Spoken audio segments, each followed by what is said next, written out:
biển sao lại ngập thì nước người ta xả lũ nó mạnh.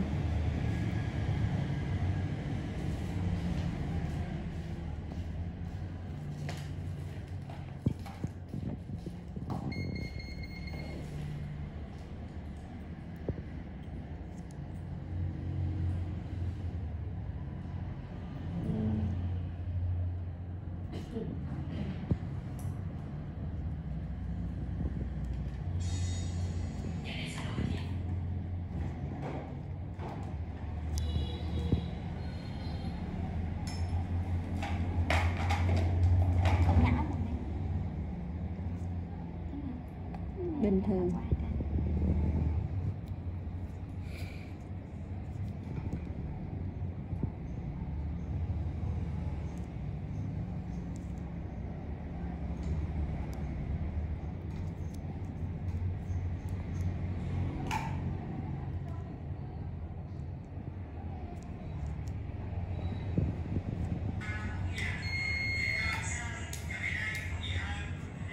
Tự yên cái máy này. Tự yên cái máy này. Xe ôm.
Không, để riêng cho chị Sơn chứ. Đây của chị Sơn.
Alo.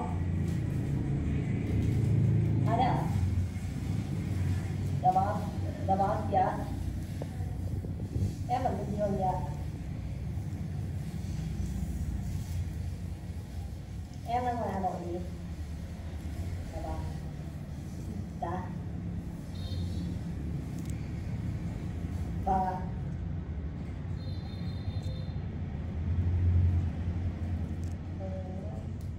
Con RS của chị ạ.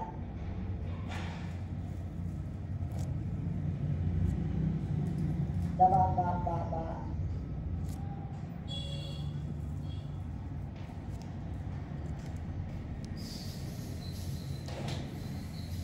Chị quay giúp em một đoạn video được không ạ? Để em gửi sang cho bên Hảo của chị. Dạ vâng, chị quay giúp em chị nhé. Dạ vâng.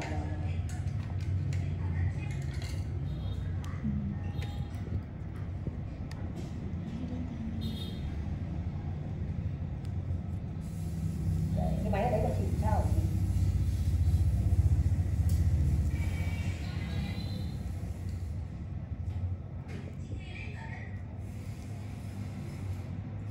Màn hình lên chị.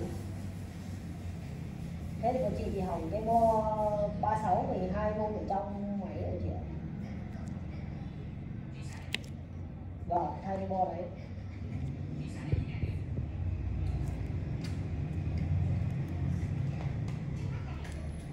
Vâng, chị cứ quay với em cái máy kia đấy ạ. Vâng.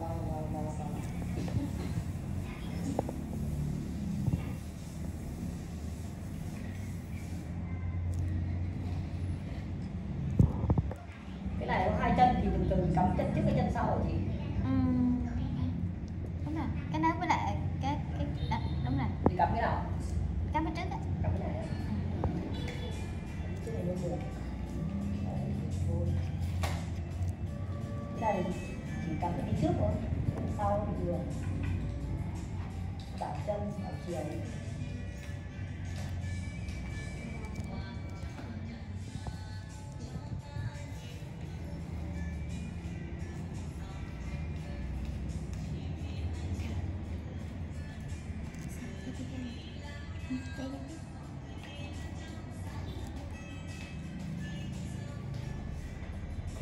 Em có một cái hả ba? Mũi nhiều lắm ba. Thì Lột sang ẩm. Đứa tớ mua cái hương mũi cái để cái gì túi cái tháp cái gì? Đây ngon xịt đấy chứ. Thịt mỡ nhỏ rộng quá là một xịt. xịt ở dưới nhà tránh bay xuống. Sáng ra xịt thì được. Tháp hương mũi bò tầng bò cây xong cỏ đây chị mũi. Đúng rồi thầy.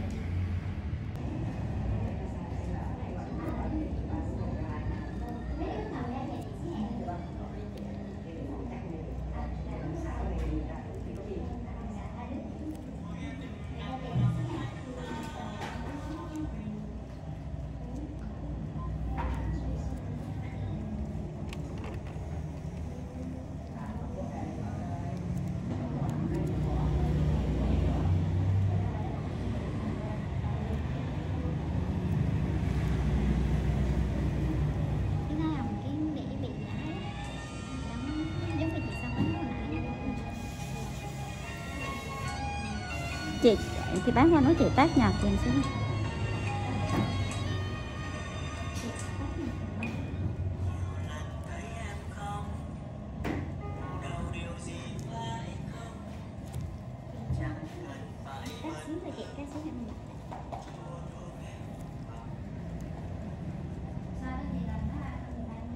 Mua này muỗng nhỏ đi chị. Dạ. Đây muỗng nhỏ ăn bình thường á chị Diễm.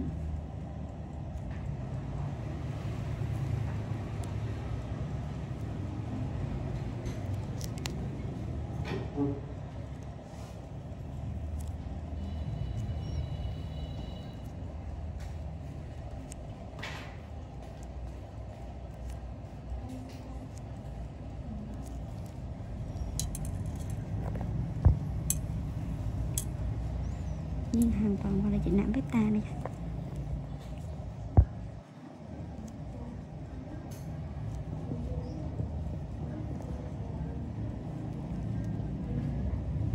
Ví dụ như cúng thì nó là cái cảnh của chị đây là nó bị tối á. Đây được không em? Đây kia không tối.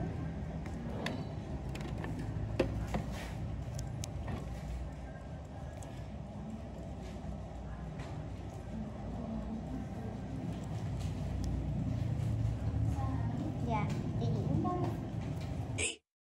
Indulge your supernatural fantasies with this big Chevy hardtop, done up as a clone of the hero car from the TV series, which is now up for auction on the Bring a Trailer website. With bench seating, a 2-speed Powerglide transmission, and a burbling 283 cubic inch engine, this is an ideal weekend cruiser that makes all the right sounds. Repainted black and fitted with chrome 15-inch 5-spoke wheels, this Impala will be instantly familiar to a demographic far younger than your usual muscle car enthusiast. Running over 15 seasons since it debuted in 2005, Supernatural was one of the longest-running, most successful fantasy TV series ever. Focusing on fictional twin brothers Sam and Dean Winchester as they roved around the country fighting demons and ghosts, it was sort of a cross between a traditional Western and Buffy the Vampire Slayer. And in a Western, you need a faithful horse. Dean Winchester had Baby, his beloved Impala. Originally, the show was supposed to feature the more obvious choice of a mid-1960s Ford Mustang, but the decision was made to go for something a little rougher around the edges. A black pillarless hardtop Impala offered the necessary air of menace, low and rumbling, and with the implication that there was plenty of space in the trunk for a body or two. Up for auction on the website Bring a Trailer, which, like Car and Driver, is part of Hearst Autos, is a clone with all the charm of the supernatural hero car. With the auction set to end on Tuesday, December 6th, bidding sits at just $5,200. Welcome to NNC Car Reviews channel. 2023 Mini Cooper Southeast First Drive, a sign of great things to come. Lively handling and expressive design have been Mini's hallmarks ever since BMW reinvigorated the marque for the 21st century, so it stands to reason that a brand like Mini could benefit massively from the onrushing electrification of the automobile. But so far, outfitting Mini's lineup of compact and subcompact models with motors and batteries has been slow going at best.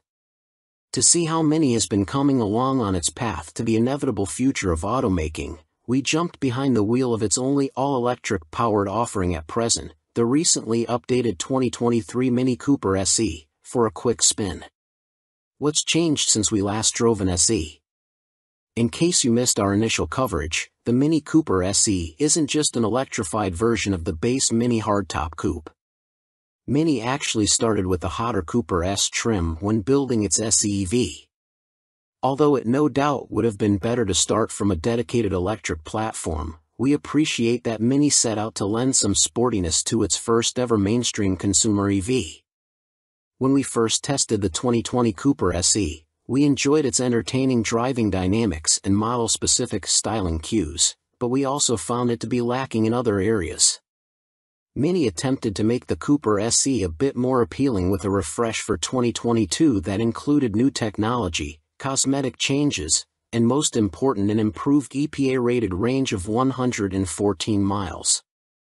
Although the SE received the same exterior facelift as the rest of the Mini lineup, which makes it look less distinctive and more like the regular hardtop, SE badging and the addition of an optional tricolor gradient roof helps set it apart slightly from its gas-powered siblings. Mini also reworked the hardtop's interior with a reshaped dash and modified air vents, a standard digital instrument cluster, and a standard 8.8-inch infotainment display. And for the 2023 model, Mini added more paint and upholstery options, standard Apple CarPlay, and a new special Resolute edition. The good. The Mini Cooper SE's new face is kinda cute, sort of like a Pokemon you can drive, and it's only available in a 2-door body steel, a positive to us in a world where the number of true coupes is drastically shrinking. The roof gradient effect is also very cool in real life, and Mini even affixes a small roof spoiler that enhances the sporty look. The inside is as distinctive as the exterior but remains fairly ergonomic despite the quirky design. As with the gasoline models, the SE's power switch is a tab that's laid out within a row of switchgear, adding a little bit of fighter pilot fun to starting up the car. Mini also equips the SE with a conventional shift knob, a reminder that this is a transitional vehicle between the existing line of hardtop variants and what Mini says will be a dedicated EV platform in the future. Rather than positioning the regenerative braking mode selector as a click down from drive, Mini places the selector switch amid the rest of the car's hard controls on the center stack. Drivers can select between the standard mid setting, the more responsive sport mode, the frugal green mode, and the super conservative green plus mode. As one would expect, sport mode is by far the best way to have fun in the Cooper SE. A single motor drives the front wheels, spinning out 181 horsepower and 199 lb-ft of torque. In our testing, the Cooper SE hit 60 miles per hour from a standstill in just 6.0 seconds, making it quicker than the 6.6 second run managed by the 2022 Cooper S Sidewalk convertible we tested. Like one would expect from a traditional front-drive hot hatch, mashing the throttle yields some torque steer, but it's easy to overcome and gives the Cooper SE a feisty character. While flinging the electric Mini hatchback along some country roads, we found it to be lively and tossable. Its steering is heavy and somewhat numb, but it's accurate enough and allowed us to explore the limits of the Cooper SE's communicative chassis. The default regenerative braking setting is aggressive but highly predictable and easy to get used to. We briefly sampled the less forceful Regen setting but found it provided too little bite and required us to fuss with using the actual brake pedal. The Mini Cooper SE has all of the benefits of a small car, and its clever battery packaging allows it to swallow the same amount of cargo as a regular Mini hardtop. Navigating traffic, engaging in a spirited drive, and parking are all strong suits of the electrified hatchback. In this regard, it looks like Mini has everything going for it when it does move over to building electric vehicles from the ground up. On the safety front, Mini offers a satisfactory suite of standard active safety equipment for the SE, including front collision warnings, automatic emergency braking, and lane departure warnings. Ticking the box for the driver assistance package adds adaptive cruise control, a head-up display, and a parallel parking assistant. Safety scores for the 2022 Mini hardtop were fairly strong, with good scores in every crashworthiness category from the Insurance Institute for Highway Safety. The bad. On balance, the Cooper SE is a solid car, and we'd be lying if we said we didn't have fun hurtling it up a mountain road. That said, there were a couple of disappointing drawbacks that held it back from maximum enjoyment. The first is obvious, only 114 miles of maximum range. When we jumped in our SE test car at the staging area of the BMW Test Fest event, it showed 55% charge when we took off.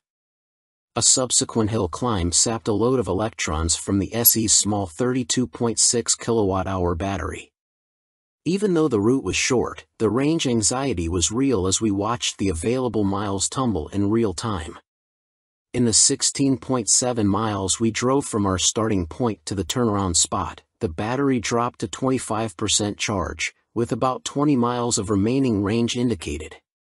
Not sure if the descent would actually add enough range to get us back to the staging area, we fired up Green Plus mode and carefully headed back down the mountain, attempting to recoup as much range as possible.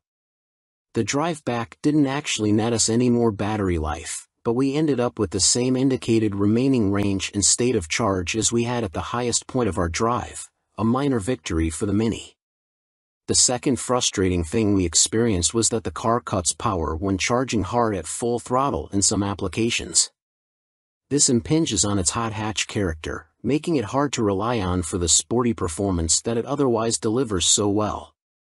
Finally, the Cooper SE rides fairly stiff and allows a decent amount of road noise, so buyers who live in areas with a lot of poor roads should be wary.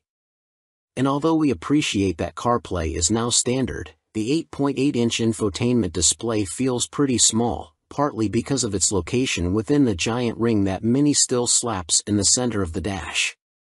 To heighten the Cooper SE's appeal, it would behoove Mini to also include Android Auto in the future. These deficiencies make it hard to recommend the Cooper SE as it is to most folks that need something for anything more than city commuting. Welcome to NNC Car Reviews channel. BMW expands into hydrogen power with fuel cell SUV based on the X5. The BMW 9.5 hydrogen fuel cell SUV is now entering low-volume production and will begin testing in select regions next spring. Based on the regular BMW X5, the 9.5 is retrofitted with a fuel cell stack, an electric motor and battery, and a new floor to fit its hydrogen tanks. BMW believes both electric and hydrogen-powered vehicles are necessary to combat climate change, with the 9.5 a potential precursor to future models. Along with a growing number of automakers, BMW says it's committed to combating global climate change and aims to be carbon neutral by 2050. Unlike many automakers, however, the German brand believes hydrogen fuel cell vehicles will play a big role in reaching that goal, alongside battery electric vehicles, of course. Leading the charge is the hydrogen-powered BMW 9.5 SUV that has just begun low-volume production. It was first previewed a few years ago by the iHydrogen Next concept that appeared at the 2019 Frankfurt Auto Show. Starting sometime next spring, 2023, the small batch of 9.5s that BMW is now building will hit the streets in select regions around the world for testing purposes. Based on the regular BMW X5, which is built in the company's factory in Spartanburg, South Carolina, the 9.5 is assembled at BMW's Research and Innovation Center in Munich, Germany. The transformation from X5 to 9.5 includes swapping in an entirely new floor to fit the fuel cell system's two hydrogen tanks that are located under the midsize SUV's central tunnel and rear seats. The tanks have a total capacity of about 16 pounds and feed an underhood fuel cell stack paired with a rear-mounted electric motor and battery. BMW says the 9.5's entire fuel cell electric system makes a combined 374 horsepower. The company also says its curb weight is comparable to the plug-in hybrid X5, which weighed 5,627 pounds on our scales. BMW claims the 9.5 can accelerate from 0 to 62 miles per hour in under 7 seconds and has a top speed of 118 miles per hour. It also has an estimated driving range of around 310 miles. Although that claim is based on the optimistic European WLTP cycle. BMW believes that fuel cell powertrains will provide a carbon-free alternative to customers with needs that can't be met by EVs, such as those who need to refuel quickly and don't have fast charging access. The company also thinks hydrogen power will help offset the challenges that electrification faces, especially with medium and heavy-duty trucks. Other issues the technology is said to address include regions with constraints on electrical grid capacity and renewable resources.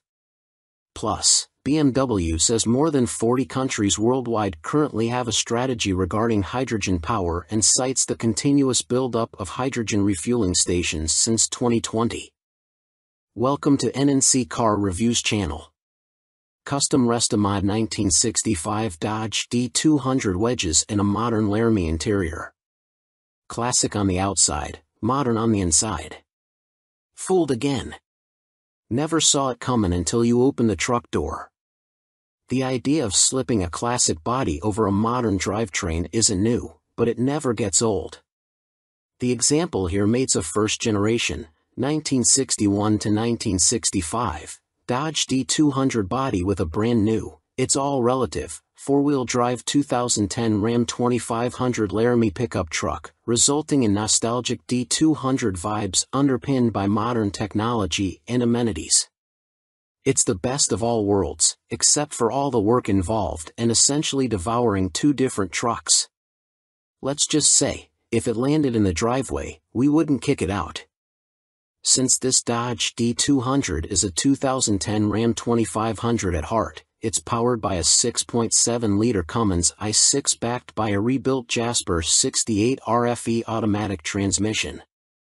A 1965 with a Cummins would have predated the first prototype Cummins-powered Dodge truck by 20 years, and a factory Cummins-powered Dodge truck wouldn't roam city streets until 4 years later in 1989. And obviously it wasn't the same Cummins as this 6.7-liter, which was cleaned, inspected, resealed, and painted Cummins beige. The 2010 Ram HD's Cummins, rated at 350 horsepower and 650 lb-ft of torque, would be quite a surprise upon popping the hood of the D200. The outside of this Oxford Grey Dodge D-Series looks smooth and straight, showing off the beautiful lines of that classic swept-line bed, which was cut down and modified to fit its new chassis. Likewise, the front fenders were extended, while a taller intercooler and radiator necessitated a 500 series truck grille filler panel for proper clearance. The modified and re-chromed 1965 bumper has chrome tow hooks. The side mirrors, door handles, rear bumper, and tailgate tout modern functionality despite their old-fashioned looks. The vintage-looking stainless power mirrors are compatible with the factory Laramie controls, and the polished original stainless refrigerator door handles were modified to work with the 2010 door latches, retaining power locks and door switches. The rear bumper houses factory 2010 backup sensors, and an aftermarket backup camera hides in the tailgate. Lastly, a flip-down license plate covers the hitch receiver. A 3-inch lift, suspended by Rancho shocks, looks correct atop 37 by 13.50 BF Goodrich KM3 mud terrain tires. The white-black Rhino Armory wheels are highlighted by 96 polished stainless flange head bolts. Custom clips mount the polished OEM vintage Mopar hubcaps. Side note, we feel back for whoever's responsible for keeping these wheels clean. RBP power steps with LED lighting help passengers get in and out, and German Hella headlights and fog lights help light the road, as do LED taillights. While the outside looks like a 1965 Dodge D200, the inside does not, at all. From dashboard to front seats to all the wiring and modules, the brown interior is mostly 2010 Ram Laramie. That mean dual-zone climate control, Laramie power heated and cooled front seats, heated steering wheel, and so on. That also means the factory-installed trailer brake controller, exhaust brake, and TPMS and ABS systems all work. Not bad for a 65. Welcome to NNC Car Reviews channel. Tesla Model 3 Highland update coming soon, according to insiders. Despite its continued popularity, the fact remains that the Tesla Model 3 EV sedan is getting a bit long in the tooth. The EV landscape is very different compared to when the Model 3 was first introduced, and the automaker faces real market threats from competitors like 2023 Hyundai Ioniq 5, which won our SUV of the Year award, and more directly from the upcoming Ioniq 6 sedan.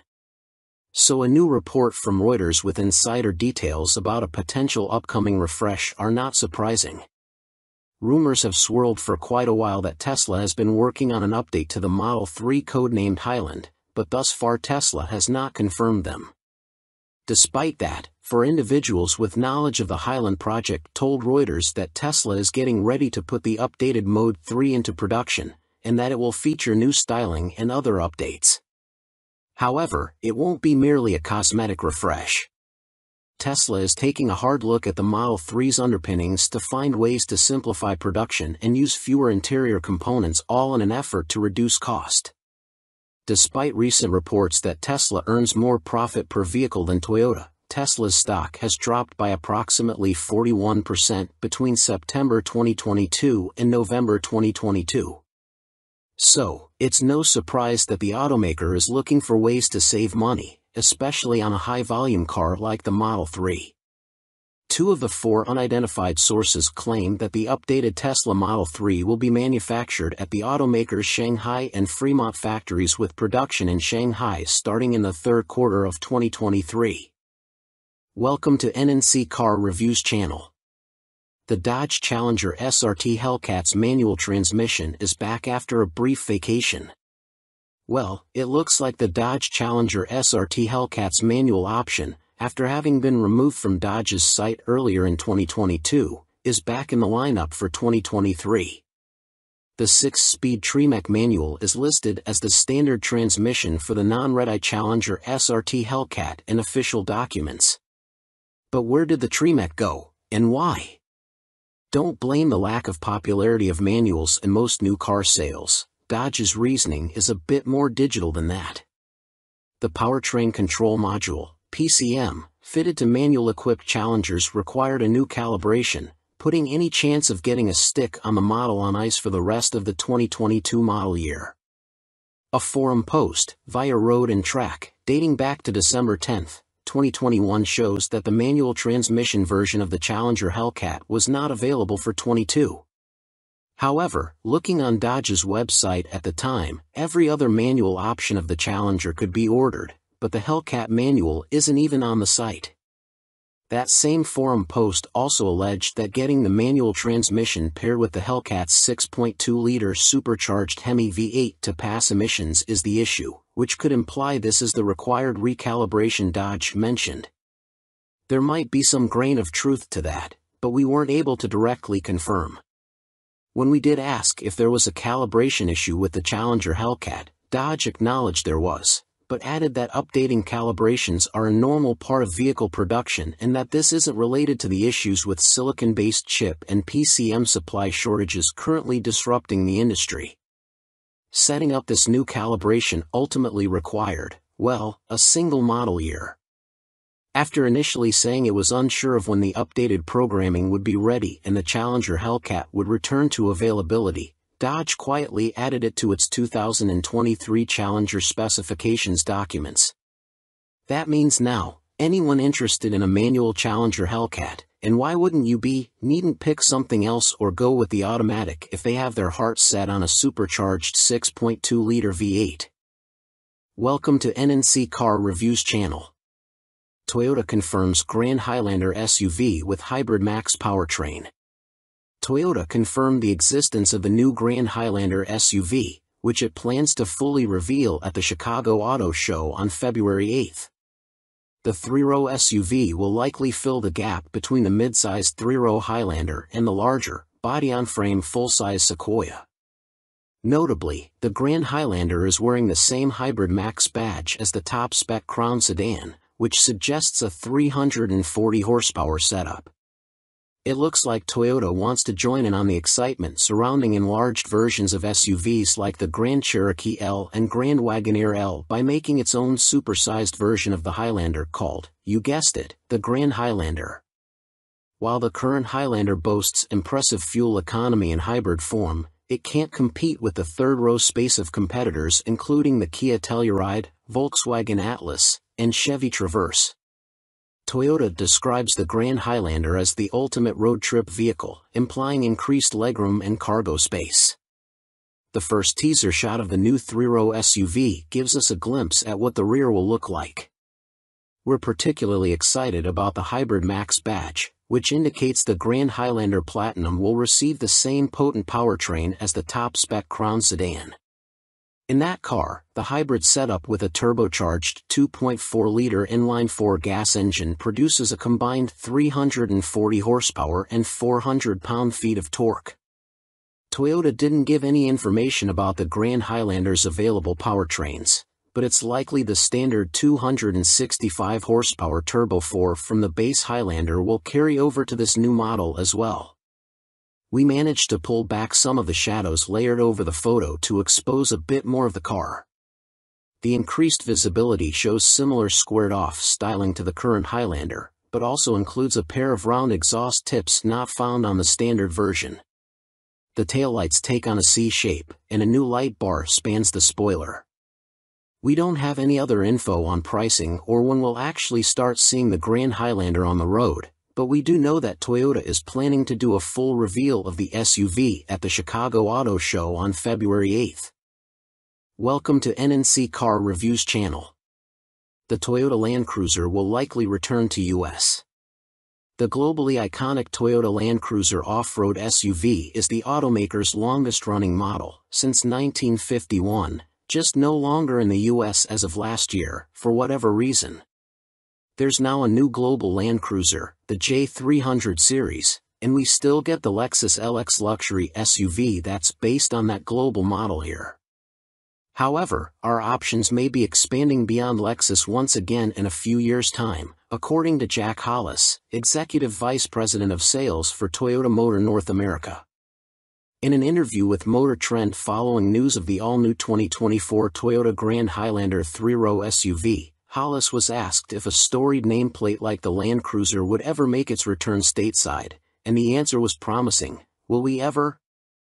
I would say likely yes. Asked if it would be in the foreseeable future, he said we would have to wait for an answer on that one.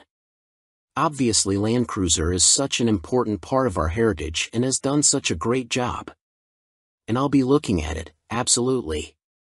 Have I seen designs, thoughts, and hopes? Yes. But nothing to announce. It's still a ways off, Hollis added. So it's certainly not confirmed, but it's a much stronger answer than we were expecting. Then again, even last year's Land Cruiser departure announcement came with a wink, with Toyota encouraging loyal enthusiasts and intrepid adventurers to stay tuned for future developments. The current global Land Cruiser is built on the new body-on-frame GAF framework based on its TNGA platform, which our current Lexus LX is also built from. Focusing on the US market, the new 4th-generation LX SUV got a significant update recently. Its 3.4-liter twin-turbo V6 engine bumped output up 28 horsepower and 78 lb-ft of torque, now totaling 409 horsepower and 479 lb-ft, and it's linked to a 10-speed automatic transmission. Toyota says the new platform lowered the center of gravity with improved weight distribution. The global Land Cruiser also shed 441 pounds of weight. However, it sounds like we should be looking beyond the current J300 series Land Cruiser to whatever the next generation model may look like, which will almost certainly need to be electrified, either hybrid or full battery electric. Toyota's EV plans are reportedly in flux, with the automaker devoting more resources to expedite its EV offerings, though no specific models have been teased, and the existing EV concepts may no longer be on the cards. Still, Hollis' comment is a promising start to whatever's next, and it sounds like still they have some confident ideas for the next Land Cruiser, at the very least.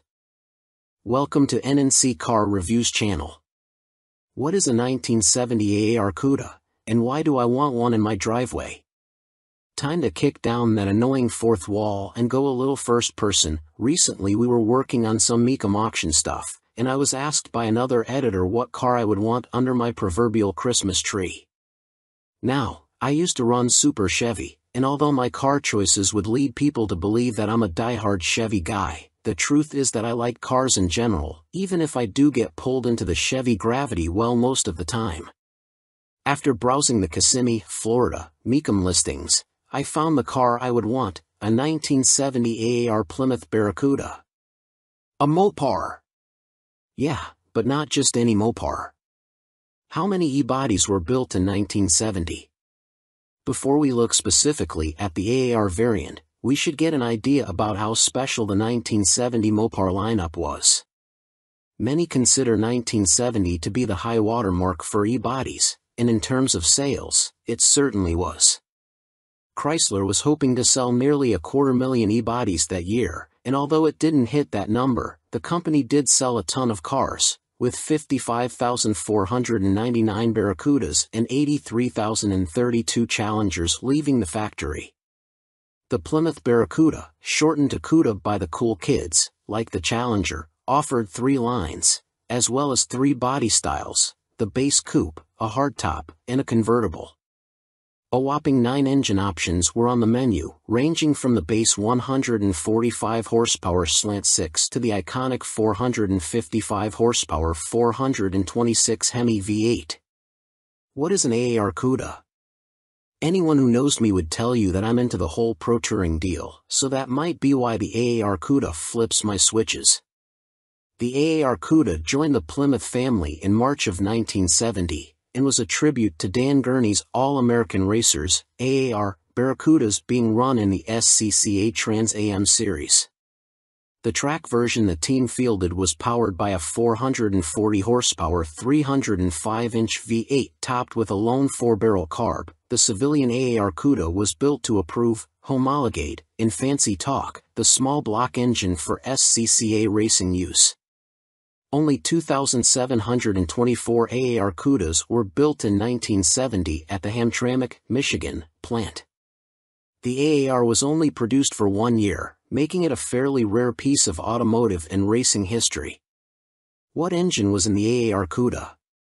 The street version of the AAR CUDA got a 340-inch, 4.04-inch bore/3.31-inch stroke, iron block V8 with iron heads, solid lifters, and 3 2-barrel Holley carburetors sitting on an Edelbrock aluminum intake.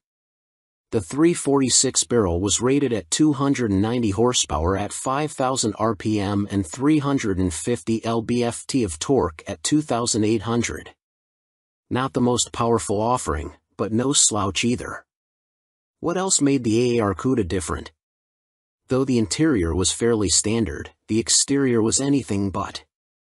It was offered in many of the high-impact colors of the day, and given a racy look with a functional matte black fresh air fiberglass hood and distinctive strobe stripes that incorporated the tricolor AAR Shield logo. The trunk lid received a unique black ducktail spoiler, and the rear of the CUDA was raised nearly 2 inches to allow for the side exit exhaust. Related, 1970 CUDA returned to the track after 30 years in storage.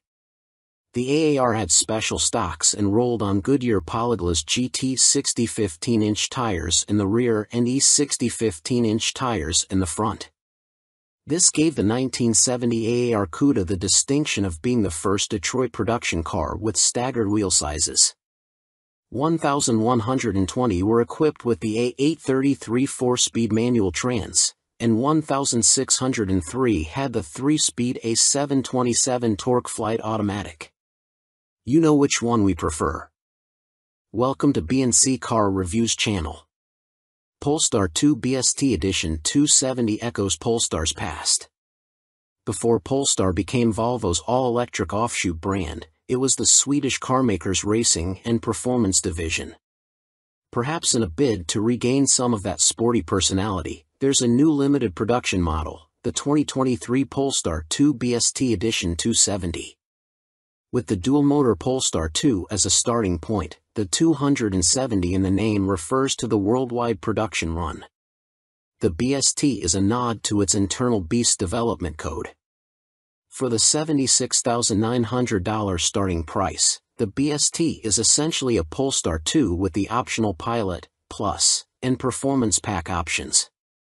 According to Polestar's online configurator, adding these options to a non-BST model takes the price to $66,400. The BST's power output of 469 horsepower and 502 pound-feet of torque is the same as the performance packs, as are the upgraded Brembo brakes. The EV guts are also carryovers, with a lithium-ion battery pack that has a 75.0 kWh usable capacity and DC fast charging up to a 155 kilowatts rate. Range drops slightly though, from an EPA estimated 260 miles down to 247 miles. The BST's price premium is justified with exclusive add-ons that include 21-inch forged wheels with bespoke Pirelli P0s, a front strut bar, a 1-inch lower ride height, painted body cladding, and black mirrors. The big news is the inclusion of special Öhlins dampers that are two-way adjustable up front. To see if those upgrades paid off, we had the opportunity to ring out the BST on the Bay Area's Skyline Boulevard, an abstract scribble of pavement famed for slicing through the redwoods. Within the first few blocks heading out of Burlingame, California, it's clear the BST's ride quality is firmer than the standard Polestar 2 with the performance pack. You definitely feel the impacts from ruts in the pavement, but only large potholes cause any real harshness. The smaller bumps are adequately smoothed over thanks in large part to the Öhlins damper's dual-flow valving that allows for distinct behaviors for low and high-speed compression events. It's similar to how progressive springs can add some initial compliance for comfort and stability while also having greater resistance when cornering hard. The difference is that the Öhlins dampers are more easily adjustable to suit your tastes. The coilover spring preloads are also manually adjustable with the right tools. Polestar's Christian Sampson, head of product attributes, informed us that our BST was set to 7 on the adjustment scale of 1 to 22, with 1 being the firmest and 22 the softest. That potentially leaves a lot more compliance for everyday comfort and a bit more firmness for a track day, though the 127 miles per hour top speed will limit how much fun you can have on the straightaways. As we find our way to Skyline Boulevard, the suspension begins to shine. You feel a strong connection to the BST and the Pirelli's contact patches with every nudge of the steering wheel, though the steering effort seems too light for spirited driving. In typical EV fashion, having the batteries below the floor masks a lot of the small hatchback seat/the estimated 4,700 pound curb weight. It's easy to get acclimated to the BST's handling characteristics, and in no time we're pushing harder and harder into each consecutive turn. Larger undulations in the road can cause some alarming hops, though. The Polestar BST is as entertaining and lively as the BMW i4, and the lack of synthetic motor noises gives it a more zen-like experience. You hear the tires squeal in turns and whimper when you're hard on the brakes. They give a very good indication of how much harder you can drive in a delightfully old-school analog manner.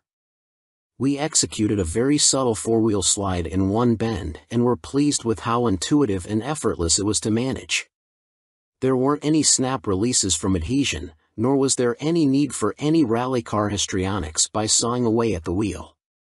Like a gold medal gymnast, it just stuck the landing. The BST was also well-mannered on slick roads. Mid-corner bumps were barely acknowledged, and there was still an abundance of grip to keep charging with more aggression than most drivers would consider sensible. There's no doubt that the BST is a very different beast compared to the Polestar 2. It's a hardcore version for the few who are willing to sacrifice some comfort for cornering excellence. It's as good a dance partner as the i4, and its interior is noticeably nicer than that of a Tesla Model 3. With most EVs taking the SUV route, there are few sporty alternatives that don't cost as much as a Porsche Taycan or an Audi e-tron GT. Unfortunately, if you're interested in a new Polestar 2 BST, you're out of luck as all of the 270 examples have been spoken for. And that begs the question of why Polestar greenlights such a limited production run. It seems likely that the BST is testing the waters for a more serious performance EV in the future. If that ends up being realized, we'll be pacing with nervous anticipation.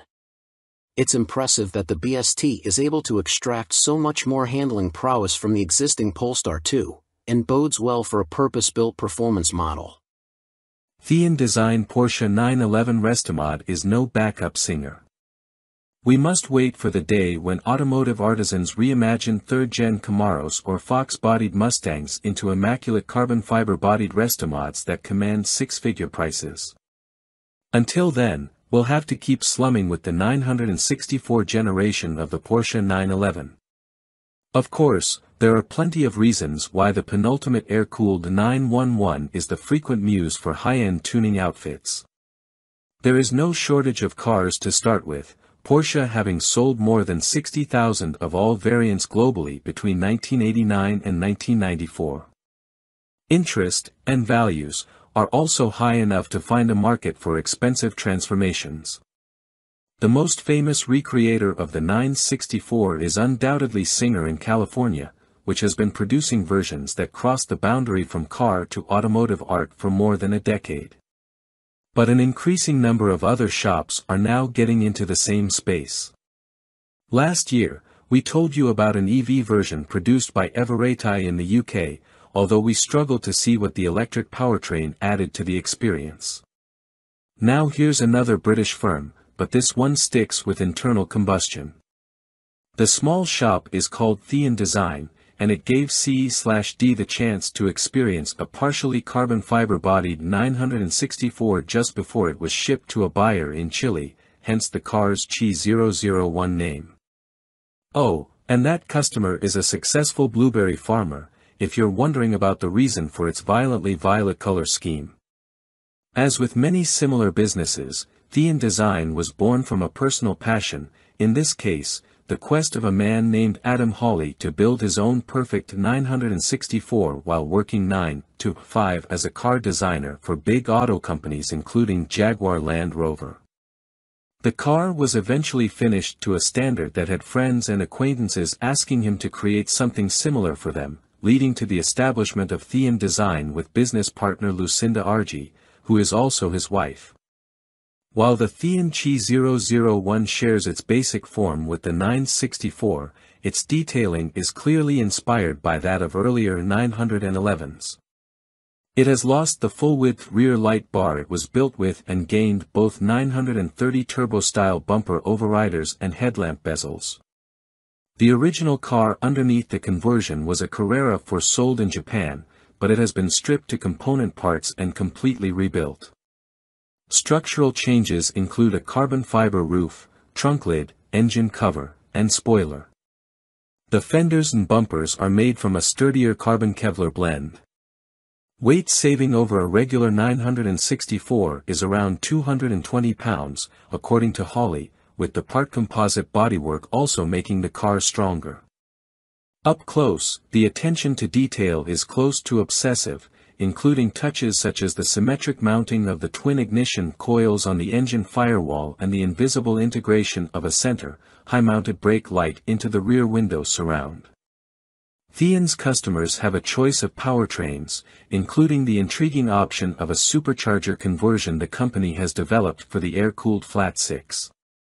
The Chi001 is running a naturally aspirated 4.0-liter engine.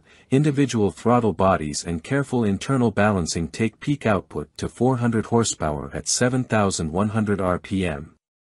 It has also lost its original all-wheel drive system, and power is now sent exclusively to the rear axle through a 6-speed 993 generation gearbox and a limited-slip differential. Not every part of the experience has been updated. Getting in, we find the familiar, slightly offset driving position, and although beautifully red-rimmed in a vibrant hue to match the exterior paint, the cabin's basic architecture is unchanged. But starting the engine reveals an immediately different character to a regular Carrera of this generation. First, the bark of the exhaust, which switchable acoustic flaps vary from loud to very loud. Second is the immediacy of the engine's responses to even slight accelerator pedal pressure, thanks to an ultralight flywheel. Comparing Thean's car with a regular 964 is made complicated by the increasingly distant memories of what the original car was like when new, but this one drives with a level of poise and precision it seems hard to imagine that any stock 964 possessed even when factory fresh, with the possible exception of the famous RS variant. The Chi001 steering feels direct and slack-free for an air-cooled 911. It retains hydraulic assistance, but this is now powered by an electric pump. Revised suspension geometry, stiffer bushings, and active dampers increase the precision with which the front end can be placed, although they also mean there is less sense of the 964's fundamental rear-biased weight distribution in corners. Easing the accelerator with the chassis loaded up tightens the line progressively but not snappily. The biggest dynamic difference is probably down to the modern Michelin Pilot Sport PS2S mounted on the period Fuchs-style rims, which give an abundance of grip. The ride is firm even with the adaptive dampers in their softest setting, but not uncomfortably so. Yet the engine is the Chi001 starring feature, impressively muscular low down but with what feels like an inexhaustible appetite for revs that the scalpel-sharp accelerator encourages a driver to exploit. The tachometer only goes to 8,000 RPM, but the limiter is actually another 500 RPM beyond that. Working against just 2,570 pounds, it feels 21st century fast, too. The gear shift is perfectly weighted, and despite the switch to carbon ceramic brakes, the middle pedal feels similarly natural in its responses. This love story may have you question our critical faculties, but the car does have some downsides. The first is the price. While considerably short of the seven-figure expenditure required for one of Singer's pixel-perfect offerings, a buyer will still need to pay Thean around $500,000, at current exchange rates, to get something similar to this car, plus the cost of the donor 911. The second is the weight. The company already has a substantial order bank it needs to work its way through and can build at no more than 5 cars a year. Welcome to B&C Car Reviews channel. Steve McQueen's Bullitt movie Mustang suddenly reappeared. This is how it happened. Steve McQueen's Highland Green 1968 Ford Mustang GT Fastback vanished 38 years ago. The ominous-looking pony car with the barking 390 cubic inch V8, which starred in one of the greatest chase scenes in movie history in the film Bullitt, with McQueen doing the driving in many of the shots, may have been lost, but it was never forgotten. Certainly not by Mustang aficionados, who speculated on its whereabouts for almost 4 decades, titillated by the occasional internet post or word of a spectral sighting. So when the Bullitt Mustang suddenly appeared at a Ford press preview at the North American International Auto Show in Detroit on January 14, 2018, the assembled journalists, car nuts, Ford execs, and Mustang fans went full geek. The synchronicity of the car's breaking cover in the same year as the Bullitt movie's 50th anniversary, and at the same event where Ford revealed its 2019 Mustang Bullitt tribute model, the third since 2001, is just too perfect for it to have been happenstance. And yet it largely was. As those involved tell it, the Bullitt Mustang never would have resurfaced in Detroit had it not been for a coincidence of cosmic proportions, the sheer luck of fortuitous timing, and, especially, the efforts of a determined coterie of emotionally invested volunteers. It took 30 seconds for the Bullitt Mustang, in original, if dilapidated, condition, to rumble onto the stage at Detroit's Cobo Center, but it took a village to make it happen. The backstory. The movie car's trip to the auto show stand actually started in earnest in December 2015, according to its owner, Sean Kiernan. Kiernan, 36, inherited the Bullitt from his late father. Bob Kiernan had purchased it in 1974 from an ad in our sister publication, Road and Track, to replace the family's only car, an MGB/GT. You have to remember that, at the time, movie cars were not really sought after, says Kiernan. His father liked the idea that it had been used in a movie, but the big factor was that it handled amazing and had huge amounts of power, especially compared to an MG. The Kiernans initially felt so casual about the Mustang's connection to the film that they employed it as a daily driver.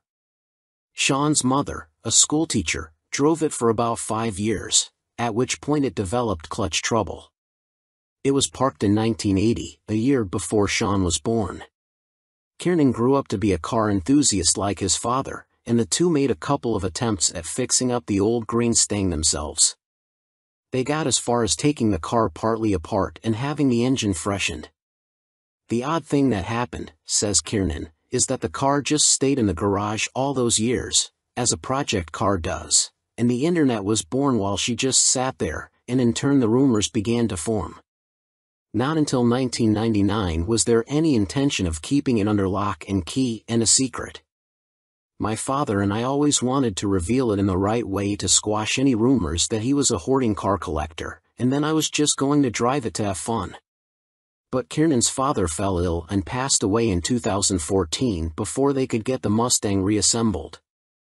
At that point, says Kiernan, he was feeling the emotional gut punch of his father's death and was in a quandary about what to do with the car. I was struggling, he says. Then came the coincidence that changed everything. In December 2015, Kiernan, a salesman of automotive paint and supplies who lives outside Nashville, was returning from a day of sales calls with his boss, Casey Wallace. Wallace, the company's regional sales manager, had come in from out of town. On the long drive back to the office, Wallace asked Kiernan what cars he had inherited from his father. A 75 Porsche 911 and a 68 Mustang GT 390 Fastback, answered Kiernan. Wallace was intrigued and wondered what color the Mustang was. Green, replied Kiernan. Huh, responded Wallace. Sounds like the Bullitt Mustang. Kiernan recoiled. Was the family secret blown? Kiernan knew Wallace was no car guy. He barely knows how many tires are on his truck. How the hell did he know anything about Bullitt? What Kiernan did not know about his boss was that Wallace had a side business. Wallace explained to Kiernan that he and his best friend, independent film and video director Ken Horstman, were partners in a film production company called Spyplane Films. They'd been trying to get an action-adventure movie made that Horstman had written several years earlier. It revolved around two 18-year-old friends discovering the Bullitt Mustang in a barn and what happens after they buy it for a few $1,000s from the owner, who doesn't know what it once was. Bad guys arrive and separate the kids from the car. Mayhem and car chases ensue. Wallace and Horstman were working on financing their movie venture. Wallace, who lived in Atlanta, was taking advantage of his trip to Nashville to speak with a potential investor while he was there. How close is your car to looking like the Bullitt Mustang? Asked Wallace. Damn near exactly like it, Kiernan answered, stunned. What were the chances that a fellow paint salesman who happened to be Kiernan's boss also happened to be in the movie business? And that same person also happened to be trying to make a film that happened to be about the Bullitt Mustang that Kiernan happened to own? And then, recalls Kiernan, I had this overwhelming feeling. It was actually the first time I had felt my father's presence since he had passed away. I felt him in the truck with us. And suddenly Kiernan knew what to do.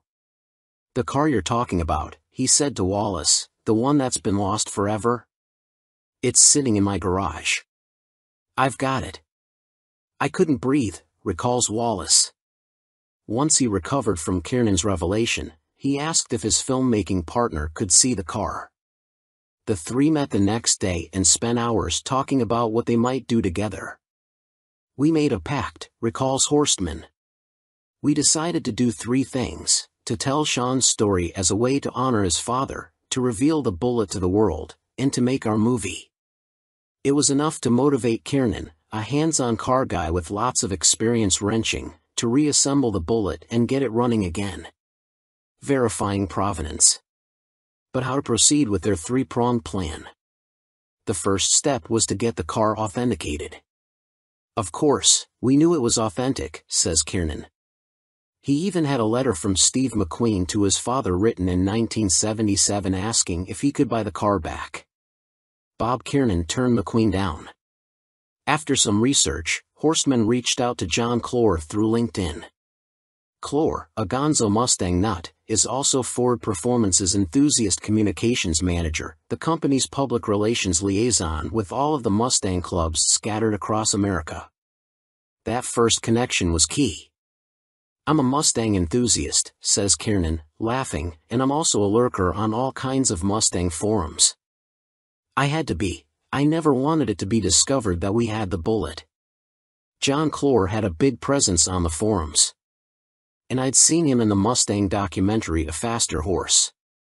Although Horstman's note was of necessity vague, Clore wasted no time in responding. Welcome to B&C Car Reviews channel. Tested, 2022 Volkswagen Taos plays big among subcompact SUVs. The all-new 2022 Volkswagen Taos is the product of a familiar pattern in the car business. As a particular vehicle segment, in this case, crossovers, grows in popularity, manufacturers tend to enlarge and differentiate their entries to make room for new models that fill the newly created gaps in their lineup.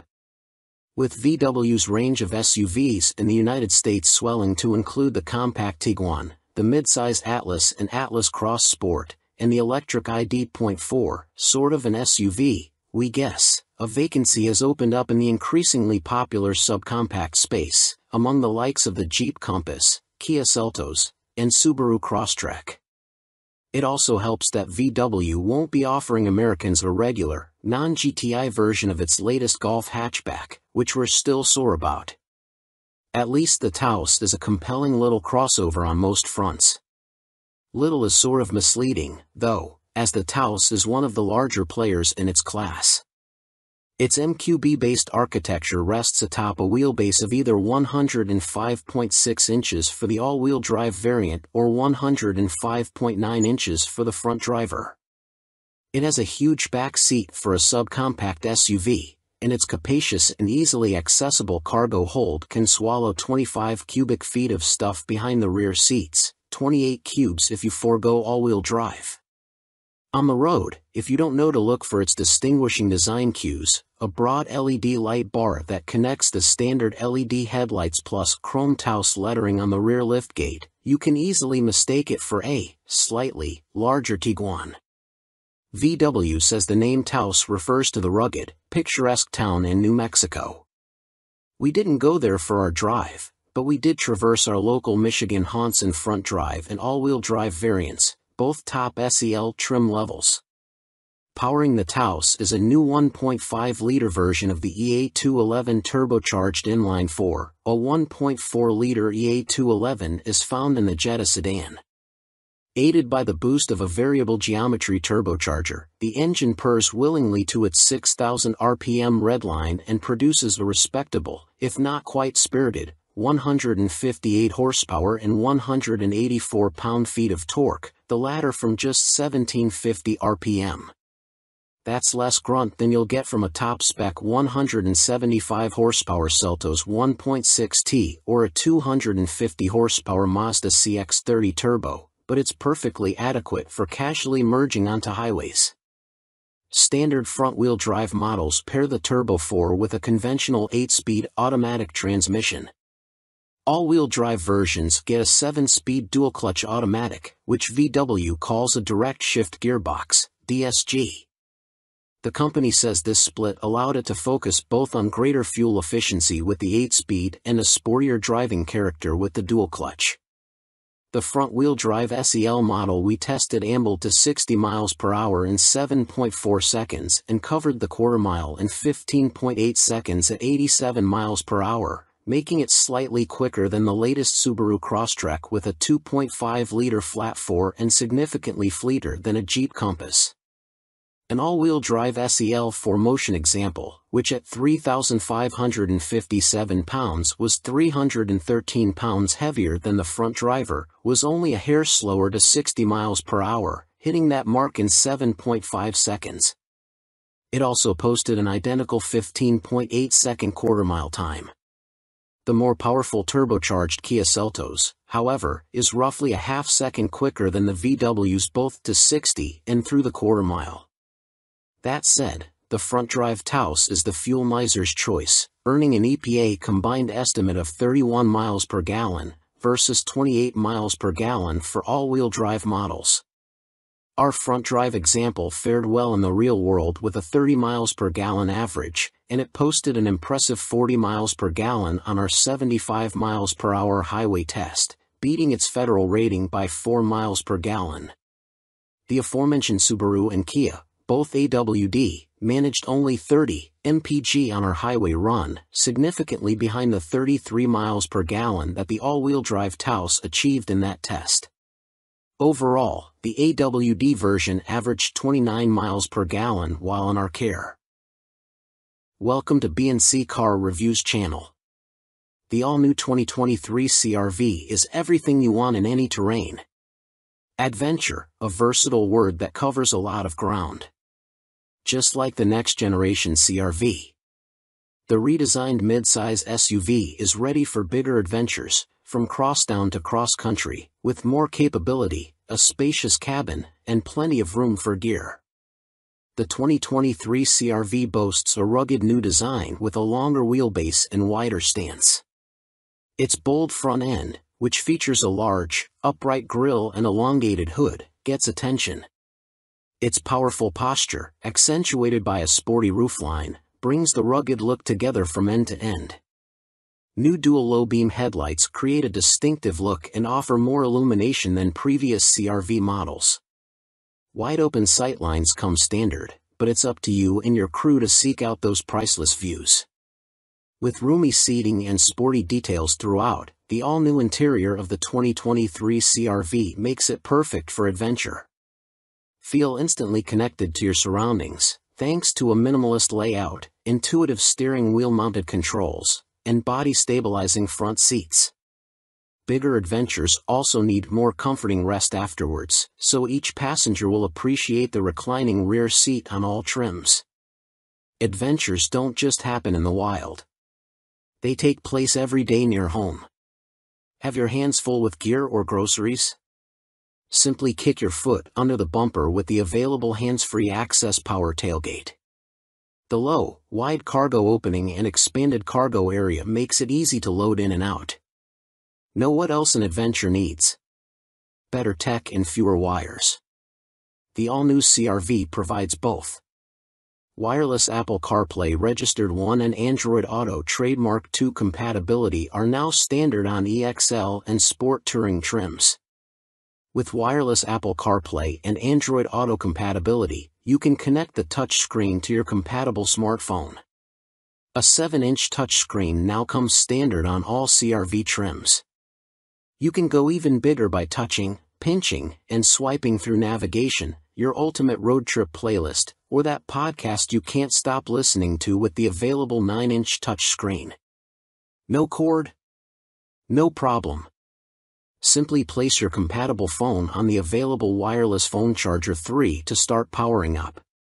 Whatever your soundtrack while exploring in the CR-V, hear every note in rich detail with the available Bose Premium Sound System for featuring Centerpoint registered surround sound technology to create a concert-like listening experience. The all-new CR-V also includes a wide range of enhancements to help you feel connected to your drive.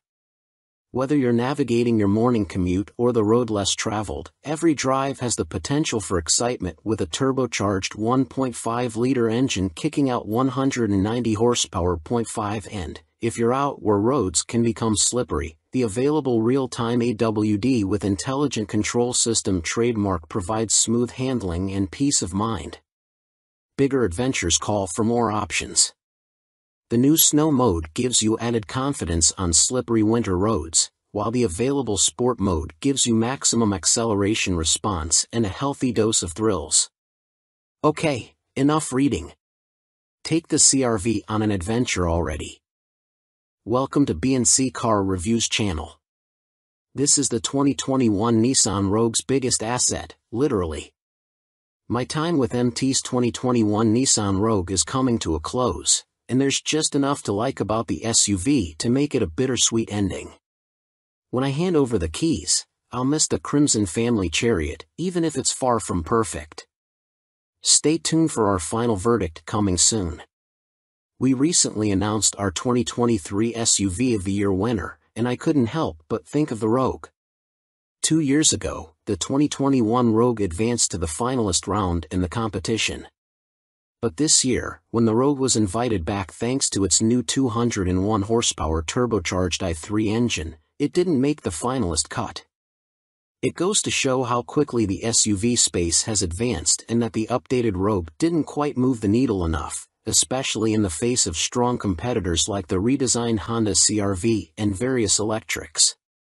Nissan still doesn't offer an electrified Rogue, though the Ariya fills that gap somewhat.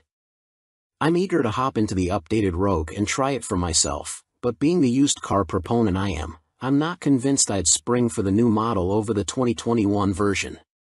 Although I could use the new Rogue's extra 20 horsepower and its increased low-end grunt, it still suffers from a laggy CVT automatic. Reaching 60 miles per hour takes the same 8.4 seconds as it did in the previous Rogue.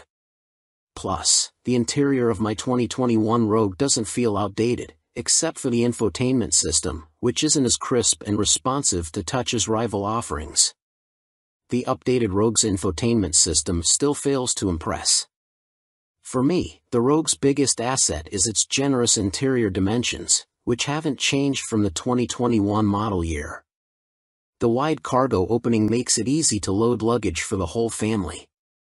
In the passenger quarters, the Rogue can comfortably fit 2 car seats and a small person in the middle seat without too much trouble. Because the rear doors open wide, entry and exit is effortless, as is loading babies into the SUV. Sufficient headroom front and back enhances the spacious feeling.